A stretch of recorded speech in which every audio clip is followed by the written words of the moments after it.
지혜를 지켜서 음녀의 유혹에 빠지지 말라고 가르쳐 줍니다. 20절로부터 35절에 나오죠. 그 제일 밑에 말은 뭐냐면, 네가 지혜를 지킨다는 말은 뭐냐면 여호와 통치 아래 주권자이신 여호와의 통치. 그리고 그 말은 다윗 왕가 아래 그냥 있어야 된다. 절대 음녀처럼 곁길로 빠져가지 말아라. 그러니까 내가 여호와 하나님의 통치 아래 있어야 하는 이유는 옆길로 빠져나가지 않기 위해서, 그 말이에요. 그러니까 북이스라엘 여로보암을 따라서 북이스라엘로 가지 않기 위해서 지혜를 지켜야 한다. 여호와 하나님의 통치 아래 있어야 된다, 그 말이에요.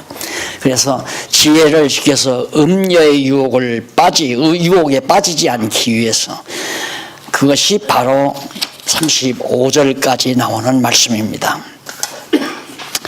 그 다음 넘어가서 그 밑에 보면 4172페이지에 나오죠. 4172페이지 밑에서부터 6째 줄 중간쯤 보면 통간이라는 말이 나와요. 통간이라는 말은 히브리 원문으로 보라고 하는데, 이는 오다, 부르다, 데려오다 등으로 뜻입니다.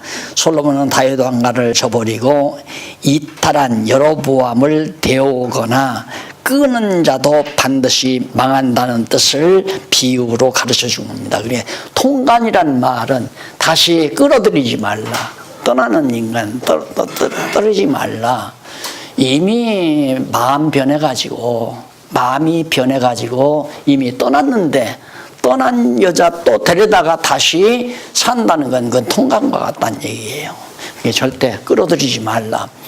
자, 이걸 보면, 자, 여기 이제 갈라지는 것 앞에서 우리 역사서 공부할 때 다 했죠. 솔로몬 말기에 갈라질 것을 다윗 시대에 나단 선지자를 통해 다 예언했잖아요. 이제 나라가 갈라진다. 그 예언대로 갈라진 거예요.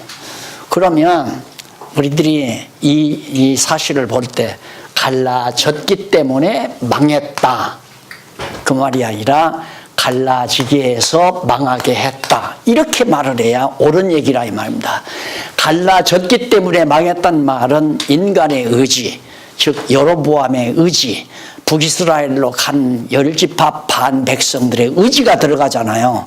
거기에 이제 자유의지론이 나오는 거예요. 그렇게 되면 갈라졌기 때문에 망했다라고 하는 말은, 그러나 제가 드리는 말씀대로 하나님께서 갈라지게 해서, 갈라지게 한 건 나회 시대에 벌써 나단 선지자를 통해서 예언을 했으니까 갈라진다 이제. 그래서 망하게 하셨다, 갈라지게 해서. 그러면 완전히 하나님의 주권성이 살아나잖아요. 그래서 우리가 언어부터 자꾸 고쳐야 돼요. 하나님의 주권성을 상실케 하는 언어부터. 그건 가장 중요한 용어 하나가 개자를 많이 넣는 게 좋습니다. 하게 해서 망하게 하셨다. 곁길로 가게 해서 망하게 하셨다. 개자가 2번 들어가잖아요. 그건 하나님의 절대 주권성이 살아나는 거고, 갈라졌기 때문에 망했다라고 하는 것은 결국 인간의 의지를 강요하는 그런 얘기가 되는 거죠. 그러면 하나님께서는 갈라질 것도 몰랐을 거 아니냐? 아니, 다 알아요. 다 하나님이 왜 그렇게 작정해 놓으셨어요. 로고스라는 말이 작정이라는 개념도 들어간다고 그랬죠? 작정. 하나님의 영원하신 작정, 계획, 생각, 사상, 이런 모든 개념들이 함축적으로 들어간 내용이 로고스다, 말씀이다 이 말이에요. 말씀이 곧 하나님이었다. 그 하나님이 육신을 입고 이 땅에, 육체를 입고 이 땅에 오셨다, 저 말씀이. 그러니까 결국 그 말씀이 오실 것을 이 역사 섭리를 통해서 언약했잖아요. 언약대로 예수님이 오신 거예요. 그러면 여기에서 언약대로 오셨다는 말은 계획대로, 작정대로, 하나님의 생각대로 다 이루어졌다, 그 말 아니에요. 그러니까 하나님의 작정하신 대로 작정했기 때문에 나라가 갈라진 것이지, 여로보암이 나쁜 생각을 해서 여로보암의 자기 주권으로 갈라지게 한 게 아니다. 그래서 지옥 가는 사람도 다 지옥 가게 해서 가는 거지. 어떤 사람을 하나님께서 창세전에 말씀 안에서 이미 불택자, 구원받지 못하도록 불택자를 여호와 하나님께 돌아오지 못하게 하고 또 예수를 믿지 못하게 해서 지옥 가게 하시는 거지. 네가 예수를 안 믿었기 때문에 지옥 간다. 이건 말이 안 되는 거예요. 그건 하나님의 주권성을 완전히 상실시키는 잘못된 말이란 말입니다. 그런데 우리는 그런 말을 보통 하고 있어요. 보통. 이것이 바로 성경신학의 핵심 중에 하나입니다.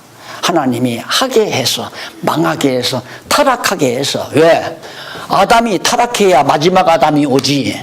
아담이 타락하지 않으냐면 마지막 아담이 올 필요가 없잖아요. 이것 때문에 초기부터 신학자들이 경론이 벌어진 거예요.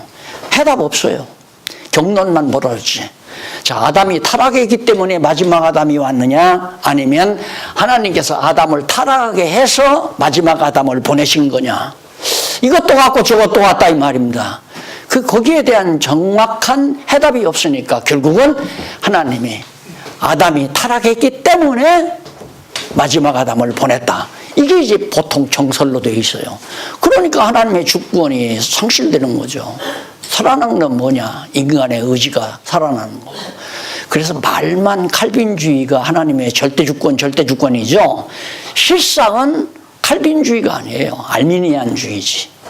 인간의 아담의 타락에 자기 의지로 하나님께서 아담에게 자유의지를 줘가지고 그 자유의지를 가지고 선악과를 따먹을 수도 있고 생명과를 따먹을 수도 있는 자유의지를 아담에게 줬다. 여기서부터 출발하잖아요.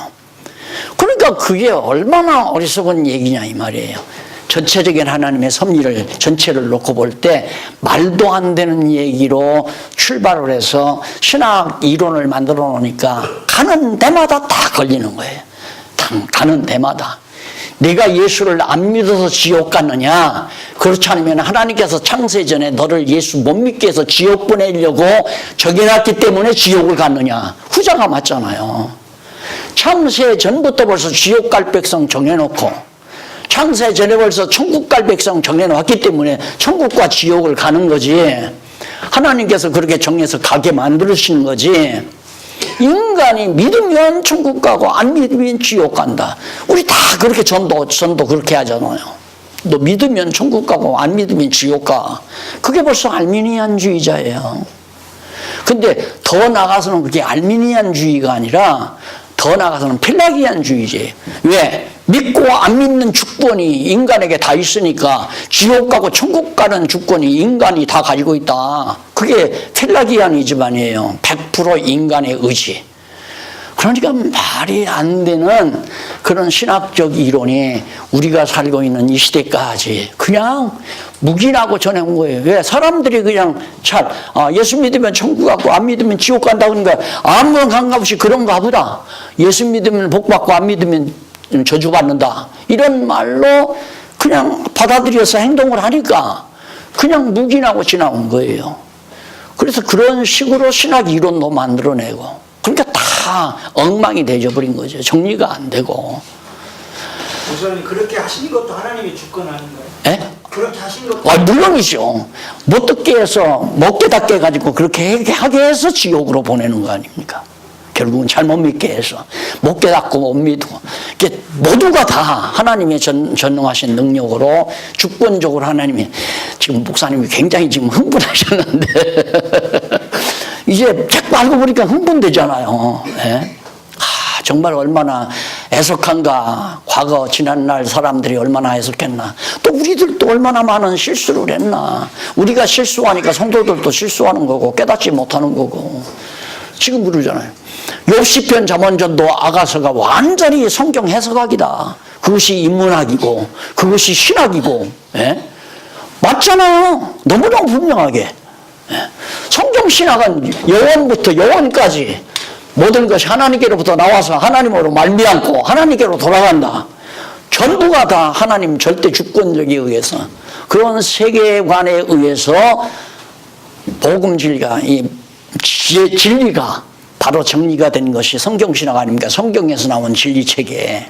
그러니까 우리는 예수님 오신 이후에 살기 때문에 이걸 보니까 이걸 아는 거죠. 그러나 솔로몬은 여기까지 살고 자기가 여기서 살기 때문에 아브라함부터 자기가 살아온 데까지의 역사를 놓고 지금 잠언서를 얘기하는데 우리와도 맞아 떨어지는 거 아니에요. 그 진리니까 여호와의 주권성에 의해서 바로 나라가 다윗 왕가가 다스려진다. 그러니까 제가 자꾸 가끔 가다가 부정적인 얘기를 하니까 지금 목사님이 한마디 하신 거예요. 부정적인 게 있을 수 없죠. 나도 버릇이 돼가지고 교회가 갈라지는 건 부정적이다. 아니에요. 그 하나님 뜻대로 되는 거예요. 이단들이 속출하는 것도 하나님의 뜻대로 되는 거고. 왜? 그들이 속출해야 가짜를 믿고 지옥으로 가지요. 지옥 데리고 갈 사람이 있어야 되잖아요. 그래서 사단을 만든 거고. 아담 타락하게 하려고 뱀을 만든 거 아니에요. 뱀만 안 만들든가 선악과를 안 만들었으면 아담 타락 안 하지요. 할 수가 없죠. 그래서 하나님께서는 당신의 정하신 뜻대로 모든 만사를 이끌어가는 주권자를 지금 잠언서에서 말하고 있는 겁니다. 네. 제가요. 네. 좀 답답해서. 네. 풀어야지. 지금 우리 현대 나라의 시국이요. 네. 지금 공산화로 간다는 말이 있고, 네. 또 태극기 집회는 계속해서 벌기를 하고 있고, 그럼 우리는 그냥 네. 가도록 가만히 묵인하고 있어야 되는 건가요? 나라가 그렇게 공산화가 되지 말자고 기도를 하는 게 옳은 건가요? 목사님 하고 싶은 대로 하세요. 목사님 하고 싶은 대로. 이미 하나님께는 정해져 있어요. 정해져 있는 것은 뭐냐면 하나님의 나라가 최종적으로 승리할 것 정해져 있거든요. 그럼 세상 나라는 패한다는 건 두 나라가 없잖아요. 세상 나라예요. 문재인 대통령이 통치를 하든 뭐 다른 한나라당에서 통치를 하든 김정은이가 통치를 하든 건 세상 나라 망할 나라들이에요. 세속 나라지. 그걸 왜 우리가 신경을 쓰느냐 이 말이에요. 내 나라가 그리스도가 세우신 교회가 지금 문제가 되는 건데 차라리 교회를 위해서 기도를 해야죠. 안 그래요? 교회를 하려면 진짜 우리의 기도는 그 나라와 그 의를 위해서 구해야죠. 예수님이 그랬잖아요. 그거 구하지 말라. 그런 거 구하지 말라. 그러면 대한민국이라는 이것이 중요한 게 아닌가요? 네? 대한민국이라는 것은 중요한 것이 아니라 중요한 거는 그건 도구예요. 다시 말해서 하나님 나라를 하나님 나라 되게 하기 위한 하나의 도구라 이 말입니다. 목적은 하나님의 나라 교회에 있는 거예요. 이게 세상 나라를 위해서 우리가 구하는 건 아니에요. 세상 나라는 헛된 일이라고 그랬잖아요. 열왕이 어찌하여 열방이 어찌하여 분노하며 허사를 경영하는 거 다 망해 없어질 거기 때문에 허사예요. 저 전도서 가면 배울 거예요. 그러니까 세상 나라에 뭐 관심이 많은 것 나도 신문은 늘 봅니다만은 왜 그러냐면 세상을 알기 위해서 보죠. 강의를 하려니까 또 뉴스 같은 것도 자주 봅니다만은 그걸 위해서 기도하고 싶은 마음은 요만큼도 없어요. 솔직히. 왜? 어차피 하나님의 뜻대로 돼가기 때문에 교회를 위해서 하나님의 나라를 위해서 기도하는데 그것도 역시 내 생각대로 돼달라고 기도하는 게 아니에요.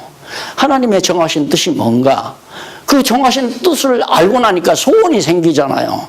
그 소원은 내 욕심을 위한 것도 아니고 하나님의 나라가 건실하게 승리를 향해서 성장해 가기 위한 거란 말입니다. 교회밖에 구할 것이 없는 거죠. 그러니까 항상 내가 그러잖아요. 내 기도는 아주 단순하다. 이 놀라운 복음이 하나님의 택한 백성들에게 골고루 다 알려지기를 원하는 소원 그거 하나 갖고 사는 거예요. 오늘 여기 온 것도 그 소원 때문에 온 거예요.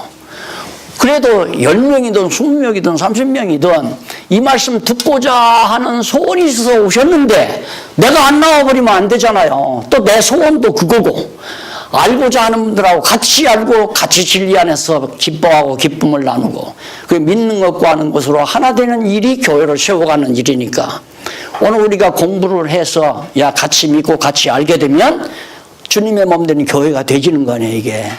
우리는 그게 아니란 말입니다. 뭐 카테고리 만들어 놓고 단체 만들어 놓고 이 안에 들으면 내 교인이고 안 들으면 내 교인이 아니고 이렇게 생각하니까 자꾸만 주님의 생각과는 거리가 먼 거죠. 그러면 네. 이 땅에 공산화가 돼도 상관이 없고 예? 이 땅에 공산화가 돼도 상관이 없고 네. 우리는 그냥 하나님의 나라를 위해서 기도하다가 예. 핍박을 받아서 예를 들어 소명을 다한다면 공산당 하나님께서 오도록 정해놨으면 공산당이 와요. 북한도 그러지 않았어요. 예를 들어 안정해 놓으셨으면 절대 안 와요. 절대 올 수가 없단 말입니다. 그러니까 우리나라 상황에 따라서 뭐가 움직여지는 게 아니라 세계 역학구도에 의해서 되지는데 하나 분명한 것은 절대 한국 망하지 않는다. 왜? 한국이 망한다고 하는 것은 진리를 보존하기 위한 우리나라라고 하는 한국이라고 대한민국이라고 하는 것은 진리를 위한 하나의 이제 도구 역할을 하는 것뿐이지 만약에 다 터놓고 총칼 들고 들어와서 목사들 다 공산당이 죽이고 이런다면은 안 되잖아요. 내가 죽어도 안 되고 공부하신 여러분들이 죽어도 안 되고. 그러니까 하나님이 살려놓는데 살리는 방법도 비상 방법은 진리를 깨닫고 살게 하는데 가만히 앉아서 잘 먹고 잘 살고 부귀 영화나 누리고 있다면 하나님께서 그렇게는 안 놔두잖아요. 나가서 복음 전하게 만들려. 그러기 위해서는 이제 총칼 들고 김정은이 들게 만드는 거죠. 그러면 우리는 대만으로 도망가든가 마닐라로 도망가든가 안 그러면 필리핀으로 도망가든가 동남아로 도망가 중국으로 도망가든가 가가지고 가는 곳마다 복음이 전거돼. 그게 초대교회 당시 있었던 일환이에요. 왜? 그건 싫어요? 하나님의 뜻이라면 할 수밖에 없는 거예요. 이거는 우리 사람의 기도의 능력보다는 네. 하나님의 주권이 더 우선. 네, 맞습니다. 예, 정확해요. 그러니까 걱정하지 마세요. 그거 걱정하는 것부터가 이 양반 못 믿는 거예요. 주권을 못 믿는 거예요. 어제부터 걱정했어요.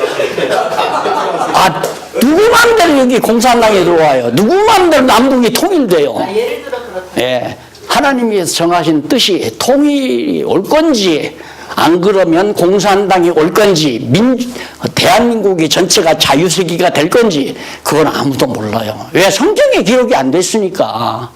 성경에 기록이 됐다면 분명한데 그런데 하나 분명한 것은 복음이 바로 셈의 자손에게서 만연이 된다는 것은 성경의 약속이에요. 노아에게도 약속한 얘기고 그리고 예수님께서도 땅끝까지 복음이 증거된다고 했기 때문에 중국에도 복음이 들어가고 이슬람에게도 들어가고 지금 난리치지만 막 잡아다 죽이고 못 배우고 그러지만 결국 붕괴돼서 거기도 주의 복음이 들어간다는 것만은 확실해요. 그 모종판이 대한민국이고 예루살렘에 복음이 만연이 돼가지고 결국 복음이 전 세계로 땅끝까지 복음이 증거되는 초점이 됐잖아요. 그러듯이 셈의 자손에게서 대한민국 교회가 지금 대한민국 교회가 이렇게 급성장해가지고 진리를 깨닫고 아세아 시대 셈의 자손 시대의 복음이 여호와 찬양하는 복음이 증거되게 하시려는 건 너무 분명하고 확실하단 말입니다. 그렇기 때문에 뭐 바자회 한다면서 선교하려고 그냥 가만히 있지 뭘 그냥 고생하려고 그래. 내가 안 가요. 아니, 어쨌든 뭐 그렇게 가르쳤으니까 선교가 간다고 그렇게 하잖아요. 그리고 대한민국 목사님들이 지금 안 들어가는 곳이 없습니다. 복음이. 그래 놀라운 것도 지금 중국에 함부로 얘기할 얘기는 아니지만 중국에 수십 개의 신학교 교재가 바로 여러분들이 공부하는 이 내용이 지금 되고 있다는 거, 번역하고 있다는 거, 이건 정말 놀라운 사실 아니에요. 걱정하지 말고 우리 할 일만 하자니까. 아무 걱정하지 말고. 목사님, 바로 목사님, 네. 목사님 이렇게 강의를 들으면 우리는 할 것이 아무것도 없어요. 맞아요. 그렇게 편안하게 살아야 우선 많이 쓰면 돼. 골수가 차. 마음이 평안하면 골수가 윤택해요. 골수가 윤택하면 근육도 윤택해요. 그게 건강해요. 은혜 받고 껐다 우리는 어떡하라고 지금. 그런데 공산당 들으면 어떡하나, 이거 김정은이가 다 정복하면 어떡하나, 이 난리를 친도 그거 정복하라고 미국이 또 인간적으로 생각해요. 미국이 가만히 있겠어요? 천만날 아직은 안 돼요. 아직은 절대. 그리고 미국을 능가할 만한 세력이 아직 중국이 안 돼 있고, 중국이 그런 정도의 힘을 가지려면 앞으로 내가 볼 때도 한 10년 이상 걸려야. 100년이에요, 100년. 100년까지는 안 가도 모든 면에서 군사 전문가들이 이야기한 거예요. 그게 무기로만은 그런데 경제로는 못 당해요. 오래 끌면 결국은 중국은 대수 경제라도 발전을 해요. 미국은 점점 줄어들어가고. 그래서 내가 은근히 보고 있는 것은 미국이 지금 망하기 위해서 트럼프가 들어선 거다. 따지고 보면 서구가 무너져 나가야 동양이 올라올 거 아니에요. 야곱의 야벳의 후손이 기울어져야, 야벳 문명이 기울어져야 세계 문명이 솟아난다 이 말입니다. 그리고 시진핑이가 저렇게 기독교를 끝까지 반대 못해요. 지금 지하에서 얼마나 일어나는데요. 얼마 전까지만 해도 뭐 몇 명밖에 안 됐다는데 지금 1억 5천이라고 하잖아요. 지금 매일 늘어나거든요. 중국은 기독교 신자가. 그러니까 저기 기독교 신자가 3분의 1, 5억만 돼도 시진핑이가 기독교 공인할 수밖에 없어요. 그래야 정치를 하죠. 백성들의 호응을 받아야지. 이게 들어오라는데 어떻게 가능해요? 그러니까 그걸 노리는 것이 시국 강연인데 이렇게 그걸 노리는 것이 지금 누구냐면 트럼프가 노리는 거란 말입니다. 중국을 쪼개려고 여러 나라들로 쪼개려고. 그래야 약해지니까 힘이 약해지니까. 그러니까 그런 거 걱정하면 골치 아프고 이럴까 저럴까 공연이 딴 생각 들어가니까 어차피 하나님의 정하신 뜻대로 된다. 내가 일 하자. 지금 전할 수 있을 때 하자. 이것이 우리는 옳다고 하고 틀리면 틀리다고 하자. 맞아요. 봐요. 박수 치고 봐. 그렇게 열정인 거 처음 보셨는데. 그래 국회 가. 그러면서 7장 6절로 23절에 보면 75페이지에 나오죠. 음녀의 유혹에 넘어간 어리석은 소년의 비유를 듭니다.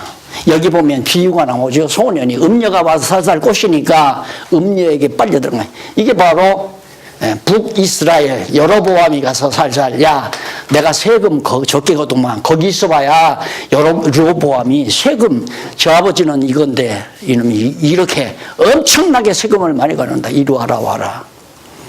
그 얘기예요. 비유로 이렇게 가르치는 내용이 6절로 23절.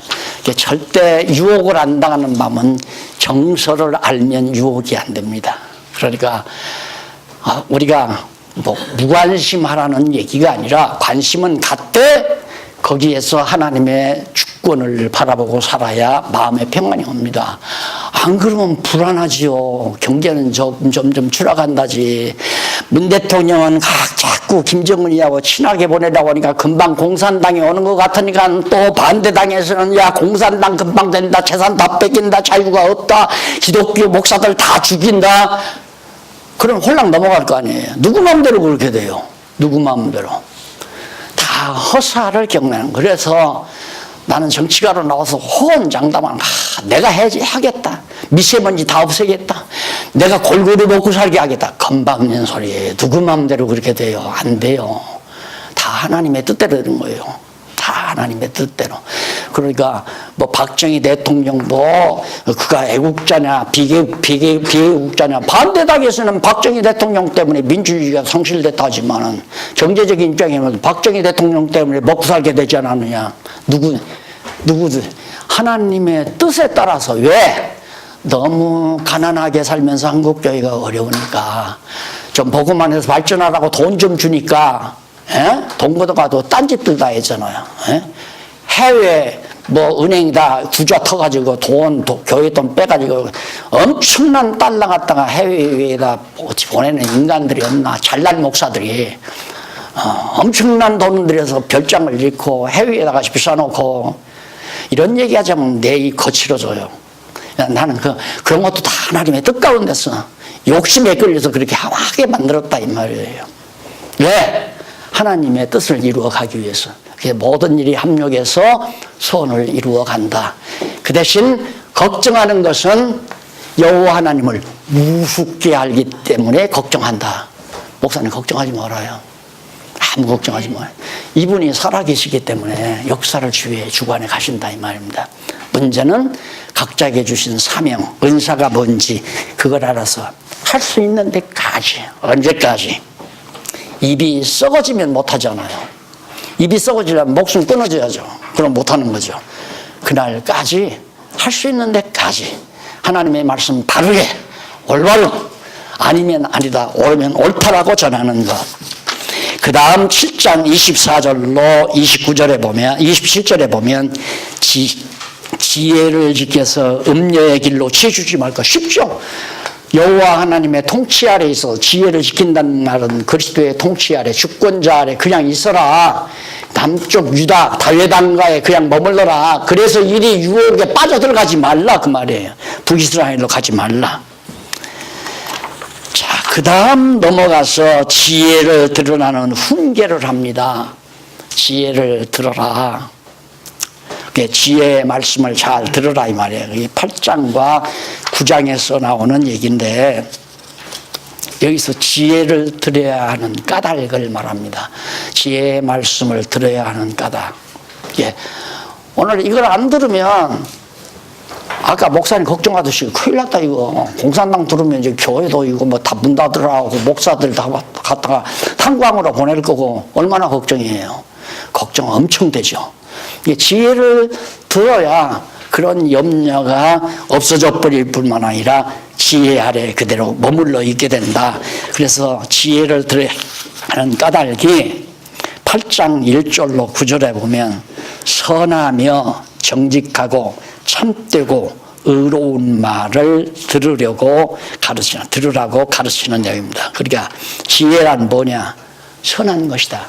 선하다는 말은 좋을 선자네요. 하나님의 좋으신 대로 작정하신 이 모든 내용이 선한 거예요. 하나님의 정하신 뜻이 선한 것이다. 로고스가 선하다 이 말이에요. 하나님 외에는 선한 자가 없다고 예수님이 그랬잖아요. 선한 선생님이요. 그러니까 어찌하여 너는 나를 선하다 하느냐. 선한 이는 한 분뿐이시니 하나님 외에는 선한 자가 없다. 그래서 하나님만이 심판자가 되는 거거든요. 그 나머지는 선한 게 절대 없어요. 그런데 우리는 뭐 정강 정책을 보고 뭐 민주당의 정강 정책이 좋으냐, 자유당의 뭐 한국당의 정강 정책이 좋으냐 이것 가지고 판가름 한다는 것부터가 벌써 주권자 잊어버리는 거거든요.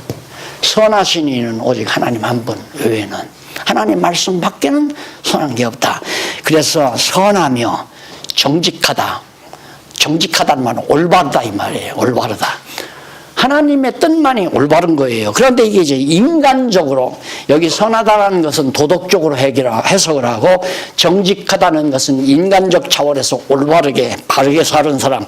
참되다는 말은 진실하다. 인간적으로 의롭다고 하는 것도 자기가 선행을 행함으로 의로운 거. 이런 식으로 다 해석을 하니까 성경이 안 보이는 거죠. 여기서 선하며 정직하며 참되고 의로운 것은 모두가 다 하나님의 선하신 뜻대로 살게 하는 거. 그러니까 그 말은 뭐냐면 다윗의 통치 아래 그냥 머물러 있는 것이 선하고 정직하고 참되고 의로운 일이다. 이게 의로운 일이다. 올바른 길이고 일로로 가는 건 다 선하지 못하고 정직하지 못하고 참되지 못하고 의롭지 못한 거다. 음료를 따라가면 여기만 알면 잠언서는 깨끗이 해석이 가능하다. 이 역사적 배경만 알면 적어도 아브라함부터 여기까지의 역사적 배경만 알면 그래서 이걸 배경으로 해서 잠언서가 바로 노래되는 거다. 찬양된 것이다. 그런 얘기잖아요. 가장 지금 성경을 성경대로 보지 못하는 이유가 인간의 도덕관, 인간 중심의 기준, 사람 중심의 기준 이걸 놓고 해석을 하려다 보니까 안 되잖아요. 그러니까 그렇게 영리한 니체가 철학자 니체가 그 목사 아들이라고 그러던가요. 그 기독 신자였어요. 니체도. 그 당시까지 아니라 지금까지 전해오는 신앙 내용이죠. 가만히 보면 다 엉터리라. 그래서 그 당시에 유럽의 목사들이 절대 자기가 생각할 때는 말이 안 되는 말을 목사들이 교인들에게 자꾸 이렇게 쇠뇌를 시켜가지고 도덕사회를 만들어서 완전히 성도들을 많은 사람들을 도덕의 그 번거지 아래 다 가둬놨다 이거예요. 니체가 볼 때 이거 말이 안 된다. 전혀 전혀 이 말이 안 되는 걸 가지고 성도들을 다 억압하는구나. 그래서 들고 일어나는 게 니체예요. 그래서 제일 먼저 도덕 파괴란 말입니다. 도덕 웃기는 거다. 우리가 언론 생각해도 그렇잖아요. 도덕이라는 게. 예? 성경에 보면 남편 죽이고 아내 뺏어 살아도 하나님께서 의의 길로 인도했다는데 그게 말이 되는 얘기예요? 예? 그러니까 니체로서는 납득이 안 가니까 기독교 우스운 거다. 그래서 기독교 파괴운동, 도덕 파괴운동을 니체가 하게 된 거거든요. 그러다 보니까 서구에서 기독교가 다 방해버린 거예요. 우리나라라고 예외인 줄 압니까? 이 성경 제대로 못 배우면요, 바보 멍충이나 교회 다닌다고 생각해요. 앞으로 점점 더. 그러니까 요즘 교회 안에 대학부가 없잖아요. 고등학교 학생까지는 그래도 부모에게 용돈 타려니까 너 교회 안 가면 용돈 없어. 그 용돈 주더라도 너 교회 안 다니면 절대 용돈 못 올린다. 너 교회 잘 다니고 네, 다닐게요. 용돈 올려주세요. 그래. 너 내가 5만 원씩 줬는데 2만 원 올려주면 한 달. 그게 7만 원. 그거 타기 위해서 고등학교 때까지는 나와요. 조금 뭐 강하게 부모가 독촉을 하면. 그런데 부모 신앙이 현찮으면 중학교만 가도 엄마 오늘 학원 가야 돼. 시험 날짜가 이제 5일밖에 안 남아서 7일밖에 알았다 그러면 열심히 가서 해라. 그 다음부터 중학교부터 교회 안 나오잖아요. 요즘 초등학교부터도 안 나와요. 절대 안 됩니다. 이게 우리 당대 그냥 적당히 이렇게 된다고 해서 넘어갈 일이 아니라니까요. 성경을 알고 보면. 절대 이 선 개념, 정직하다고 하는 개념. 정직하다는 게 뭐예요? 절대 남의 옆에 컨닝 안 하는 게 정직한 거죠. 나는 대학에 떨어질 망정 그냥 나는 절대 컨닝 안 하고 내 실력대로 시험 본다. 지방대학 나는 정직해서 지방대학 왔다. 내 친구 그러면 기가 막히게 컨닝을 해가지고 점수 잘 받았어. 또 저 아버지가 뭐 정말 선생이라서 교감이라서 미리 선지 유출 받아서 전부 A+만 받았고 좋은 점수 받아가지고 좋은 대학 갔다. 요즘에 정직한 놈은 바보라고 그래요. 그러니까 애가 참 착해요. 그 말은 바보 같다는 얘기예요. 그 말 부모 좋아하는 사람 하나도 없어요. 요즘 세상적인 부모들은 아들이 참 착해요. 그러면 쑥맥 같다 하면 쑥맥. 예. 남이 때리면 그냥 얻어맞고, 예? 거짓말할 줄도 모르고. 예. 그런데 그게 아니죠. 가서 정말 막 놀아가지고 용돈 부족하면 약한 놈한테 이게 인마 돈 있지? 또 10,000원만 내. 나 돈 용돈 없어서 그래. 참 똑똑하다고 그래요, 얘가. 그러니까 그걸 방지하기 위해서 갑질 못하게 한다는. 이 세상에 어떻게 갑질이 없어요. 다 갑질하려고 성공하려고 그러는데 이상은 좋죠. 이상은 얼마나 좋아요. 갑질 없는 세상. 그런데 인간 타락성 본능이 갑질이에요. 하나님 되려고 타락한 인간인데 타락한 건 전부 다 이겨먹으려고 한 건데 성공해가지고 갑질하는 무슨 재미가 있어요? 그러니까 갑질 못하게 하려니까 제일 큰 갑질, 신권 가지고 뒤르는 게 공산당 아니에요. 독재자. 그거 하나님 노릇에다가 막 잡아다 죽여버리니까 그 다음에 긱스를 못하고 하라는 대로 복종하고 그러다 보니까 가난뱅이 되고 발전이 안 되잖아요. 아니 지금 이 맛을 봤는데 김정은이가 와서 이게 통솔하겠어요? 한 4,000명 다 죽이면 통솔하겠죠. 전부 다 죽여버리면. 그리고 가난한 그냥 몇 프로, 한 20% 아주 가난한 사람들 내가 먹여 줄 그 사람들은 혹시 공산당 될지 모르죠. 안 돼요. 공산당 되기도 없고 할 수도 없고 통솔이 안 되고. 예. 공연히 밤잠 주무시지 못하고 못 주무시지 말고 잠 안 오거든 그냥 성경 보고 오늘 공부한 거 다시 복습하고 그게 지혜자예요. 그 다음 넘어가서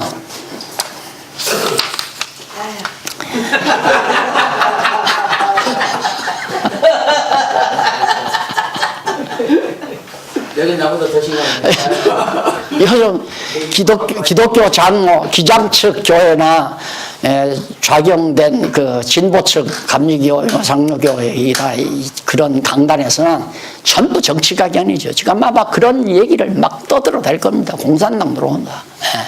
그래서 현 정부 비판하고 그러면서 막 김정은이하고 친하게 지낸다고. 김정은이 친하게 지내는 건 인간적으로는 이상이죠. 서로 화목하고 지내면 얼마나 좋으냐. 정치가 되나요? 그렇게 해서 정치는 하나가 잘난 놈이 힘 있는 사람이 힘 없는 사람 눌러야 정치가 돼요. 눌러야. 그래서 대통령에게 최고의 권위를 주는 이유는 우리 국민들이 당신에게 모든 권리, 주권을 인계했으니까 당신 그 능력으로 사법부도 행정부도 다 특히 행정부를 다 관장을 해서 이 나라 평안하게 다스려달라. 하나님 만들어 놓은 거죠. 대통령 선거하는 건. 가짜 하나님을 만들어주는 거예요. 그러니까 공산당은 뭐 혼자서 다 해먹으려고 그러는데 이제 민주주의라고 하는 건 사실은 민주주의가 아니라 백성들이 속아서 그러는 거예요. 막 가만히 살러 내가 잘 먹고 잘 살게 해준다. 절대 기업들 잘 돈란 벌게 해서 모두가 다 평화롭게 살게 하는 게다. 그런 가만히설에 속아서 도장 찍어가지고 이거 세워놓으면 다 도둑질하고 자기 먹고 살려고 그러고 아들 딸에게 물려주고 그 짓도 하잖아요. 기대하지 말라니까. 거기는 평안이 없어요. 거기는 진정한 참 선한 것이 없다 이 말입니다. 정직한 것도 없고 세상에서 그걸 찾으려거든 예수 믿을 필요 없죠. 성경 공부할 필요도 없죠. 저는 그걸 벌써 포기해버렸어요. 저도 학창시절에 북진 통일하고 왔다고 이 통일해야 한다. 북진 통일했다고 밤잠 안 자고 프랑카트 써서 데모 앞장서 뜬 사람이 이 조그만 인간이. 저도 정의감에 비하면 누구 못지않게 내가 강한 사람인데 다 쓸데없는 일이에요. 하나님의 정하신 섭리 따라 되지는 거니까. 그 다음 8장 10절로 16절 지혜의 가치와 속성을 비롯해서 그 능력에 대해 가르쳐 줍니다. 자, 지혜의 가치 이건 그리스도 예수 메시아 여호와 하나님이 다스리는 나라의 가치. 솔로몬이 지혜를 얻었잖아. 솔로몬이 여호와 의지하고 나라를 다스리는 지혜의 가치가 얼마나 대단하며 또 지혜의 속성을 비롯해서 그 능력이 얼마나 큰가를 하나하나 가르쳐주는 내용입니다. 한번 보실까요? 1절로 10절로 11절 보면 지혜가 스스로의 가치를 말했음에 대해서 가르쳐줍니다. 10절 보십시다. 너희가 은을 받지 말고 나의 훈계를 받으며 정금보다 지식을 얻으라. 대저 지혜는 진주보다 나음으로 무릇 원하는 것을 이에 비교할 수 없습니다. 지혜 이상 최고가 없다. 가장 최고다. 그래서 사도 바울도 은사 중에 가장 최고의 은사가 지혜의 말씀이라고 했잖아요. 이 말씀이 지혜의 말씀 아니에요. 이게 최고라. 최고의 은사. 그러면 이 말씀을 목사님들이 지혜의 말씀을 전할 때 성도들은 그거에 지식의 말씀으로 바뀌어지는 거죠. 목사님들이 그걸 전해서 지혜의 말씀을 전하니까 성도들이 깨닫고 그 말씀대로 살아가는 거. 지식의 말씀. 그게 두 번째가 지식의 말씀. 첫째가 지혜의 말씀이고 정금보다 귀하고 무엇과도 비교할 수가 없고 생명보다도 귀한 거예요. 지혜의 말씀이 생명보다도. 이 목숨, 생명이 아니라 목숨보다도, 육신의 목숨보다도. 그리고 그 능력은 12절로 13절 나오죠. 12절 한번 보실까요? 나 지혜는 명철로 주소를 삼으며 지식과 근신을 찾아 얻나니 여호와를 경외하는 것은 악을 미워하는 것이라. 나는 교만과 거만과 악한 행실과 패역한 입을 미워하느니라. 지혜가 스스로의 속성, 지혜는 어떤 속성을 가지고 있는가? 지혜의 속성은 그 주소가 12절에 나오는 나 지혜는 명철로 주소로 삼는다. 명철할 때 지혜. 벌써 명철하다는 것은 지혜가 있다는 얘기예요. 명철이란 말은 정말 이 세상에 아주 철이 어느 것이 올바른가를 밝히 드러내는 그 명철아니에요. 아주 사람이 참 명철하다 하는 것은 지혜를 잘 알고 있다, 지혜를 깨달았다 하는 말과 같은 얘기죠. 그래서 지식과 근신을 찾아 얻나니 지혜를 가지고 있으면 지식도 근신도 하나님 여호와 하나님 앞에서 겸손할 줄 알고 자기를 낮출 줄 알고 그게 바로 근신 아닙니까? 그러면서 여호와를 경외하는 것은 악을 미워하는 것이라. 악을 싫어하고 하나님이 싫어하는 건 나도 싫어한다 이 말이에요. 하나님이 좋아하는 걸 내가 싫어하면 악이죠. 도리어 하나님이 좋아하시는 걸 나도 좋아해야 악을 미워하는 거고, 그 다음 나는 교만과 거만과 악한 행실과 패역한 일을 미워하느니라. 교만한 것도 싫고 패역한 것도 싫고 자만한 것도 싫고 오직 선을 사랑하고 하나님의 뜻을 사랑하고 좋아한다. 자, 그 다음 14절로부터 그 이하는 바로 지혜가 14절로부터 16절까지는 능력, 그 지혜의 능력에 대해서 말해요. 지혜는 어떠한 능력이 있는가. 자, 그러면 목사님들이들 주일날마다 성도를 가리키니까, 근데 이거 가리키려면 예를 들어서 10절로부터 16절 사이에서 지혜의 가치 두 번째, 그 다음 지혜의 속성 세 번째, 지혜의 능력 해서 소재를 붙여서 가리켰다. 그럼 가리키려면 이걸 다 설명을 해야 되기 때문에 참 힘들죠. 이걸 다 알고 있으면. 내가 지금 목사님들에게 이걸 이미 여기까지 역사서를 다 알려드렸잖아요. 그러고 나니까 요 10절로 16절을 간단하게 설명하고 넘어갈 수 있지만은 성도들은 모른다면 이 설명하려면 이거 다 가리킨 다음에 설명이 가능하다는 얘기예요. 그 능력은 어떤 능력이 있나, 지혜가 14절로부터 나오잖아요. 한번 거기 보십시다. 14절에 보면 내게는 도량과 참 지식이 있음이며 나는 명철이라 내게 능력이 있으므로 나로 말미암아 왕들이 치리하며 방백들이 공의를 세우며 나로 말미암아 재상과 존귀한 자들, 자, 곧 세상의 모든 재판관들이 다스리느니라 그 말이에요. 지혜가 세상을 다스린다. 전부 세상을 지배한다. 그런 능력을 지혜가 가지고 있다. 그래서 아까 말씀드렸죠. 어찌하여 열방이 분노하며 허사를 경영하는 거. 시편 기자가 불렀던 찬양이죠. 찬송이죠. 자, 8장 17절로부터 21절, 지혜가 사랑하는 자를 만나서 재물을 줄 것을 가르칩니다. 자, 여로보암 따라가면 세금을 적게 내고 부자로 잘 먹고 잘 산다. 속지 말라 이 말이에요. 여호와 경외하는 지혜의 통치 아래 있어야 지혜가 사랑하는 백성들에게 부유하고 잘 먹고 잘 살게 만들어준다는 걸 가르쳐주는 내용이죠. 자, 그 다음 8장 22절로 31절, 지혜가 여호와께서 창조하기 전부터 있었음을 가르쳐줍니다. 여기 나오잖아요. 그러면 솔로몬이 얻었던 지혜가 언제부터, 여기서부터 있었다 말이죠.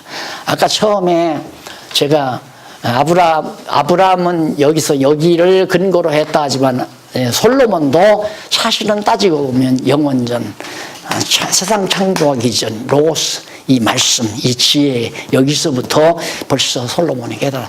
그러고 보면 솔로몬은 굉장히 깊은 성경신학의 원조라고 볼 수도 있어요. 이 바로 솔로몬이 이때부터 지혜가 있었던 것을, 자기가 그 지혜를 얻었다. 지혜를 얻고 보니까 세상을 바로 하나님의 선하신 뜻대로 세상을 볼 수 있는 눈이 열리고, 그거 열리다 보니까 절대 이런 잘못된 음료 권세에 말려들지 않도록 아들에게 가르칠 수 있는 지식이 생기게 되고 올바른 선을 사랑할 줄 아는 자가 만들어지게 되고 그러니 이게 얼마나 좋은 거예요.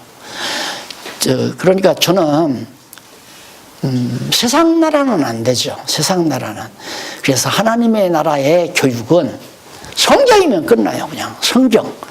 하나님의 나라도 교육이 있어야 되잖아요. 뭘 가르칠 건가? 성경만 가르치면 다 하나님의 백성으로 완벽한 하나님의 백성으로 성장이 가능하다. 그래서 교회는 성경을 올바로 가르치는 것이 바로 지혜로운 일이다. 그래서 지혜가 여호와께서 창조하기 전부터 있었음을 가르쳐 주는데 너무 좋은 말씀이니까 한번 읽고 지나가십시다. 22절 여호와께서 그 조화의 시작 곧 태초에 일하시기 전에 나를 가지셨으며 태초에 천지를 창조하시죠. 이 전부터 벌써 하나님은 지혜를 가지고 있었다. 그러니까 이 모든 것들이 지혜의 표현인데 이게 벌써 천지 창조하기 전부터 벌써 하나님께서 다 가지고 계셨던 것이 지혜다. 전에 나를 가지셨으며 그 다음 23절 만세 전부터 상고부터 땅이 생기기 전부터 내가 세움을 입었나니 자 이때부터 천지 창조하기 이전부터 땅이 생기기 이전부터 지혜가 세워져 있었다. 지혜가 이미 그런 지혜를 솔로몬이 얻었으니 얼마나 대단한 겁니까? 그런데 결국에는 솔로몬도 막판에는 유혹에 빠져서 쾌락에 빠지고 결국 여호와를 멀리하는 어리석은 일을 범하긴 했습니다마는 어쨌든 솔로몬으로서는 이 놀라운 지혜를 아들에게 지금 가르쳐주고 있습니다. 저는 이거 이렇게 공부하면서 깨달으면서 이거 우리 신자들도 자꾸만 돈 벌어서 아파트 한 채라도 아들 장가 보내면서 사줘야지 이 생각은 해도 이 정말 이 하나님의 나라의 비밀 이 지혜를 아들에게 물려주려는 생각을 언제나 가면 이게 가능할까 이런 생각 많이 했어요. 그래서 그 열정으로 바로 교회학교 교재를 제가 교섭권으로 이렇게 만들어서 교재를 내가 친히 교재를 어린 우리 자녀들에게 이렇게 가르치자. 그래서 교재를 6권을 제가 썼잖아요. 시리즈로. 얼마나 가르치고 싶었으면. 아파트 한 채 물려주는 건 문제가 아니고 지방 땅 수십만 평 밀려주는 게 문제가 아니라 아들에게 지혜를 솔로몬이 아들에게 지금 르호보암에게 지혜를 물려주는 거거든요. 그 지혜가 창세 전부터 있었다. 그런데 그러면서 아직 바다가 생기지 아니하였고 큰 샘물이 있기 전에 내가 이미 지혜가 이미 났으며 산이 세우심을 입기 전에 언덕이 생기기 전에 내가 이미 났으니 하나님이 땅도 들도 세상 진토의 근원도 짓지 아니하였을 때라. 땅과 하늘과 모든 것의 진토의 근원이 뭡니까? 그 근원이 태초에 말씀이 태초에 하나님이 천지를 창조하시니라. 그 천지가 공허하고 혼돈하고 흑암이 깊음에 있는 아무 형체도 없고 질서도 없는 그 땅. 그게 이제 근거죠. 그것도 있기 이전부터 지혜가 있었다. 하나님의 모든 작정, 계획, 생각, 사상이 그때부터 있었다. 말이에요. 그 다음 그가 하늘을 지으셨으며 그가 한 지혜가 하늘을 지으셨으며 궁창으로 해안에 두실 것이고 그래서 그 뒤에 이 모든 우주 만물을 하나님이 지어 놓으셨다. 마지막 31절 사람이 거처할 땅에서 즐거워하며 인자들을 기뻐하였었느니라. 하나님이 천지 만물을 창조하고 아담을 창조해서 보시기에 좋을 선자 좋았더라. 하나님이 기뻐하셨다 이 말이에요. 이 지혜를 드러내 놓으시고 기뻐하셨다.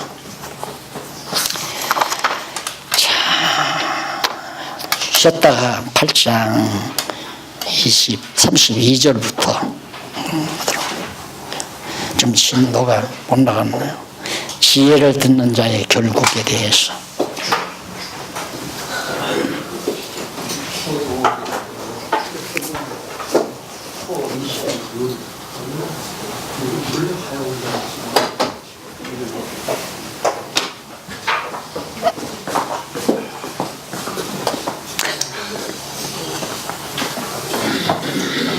좋아요?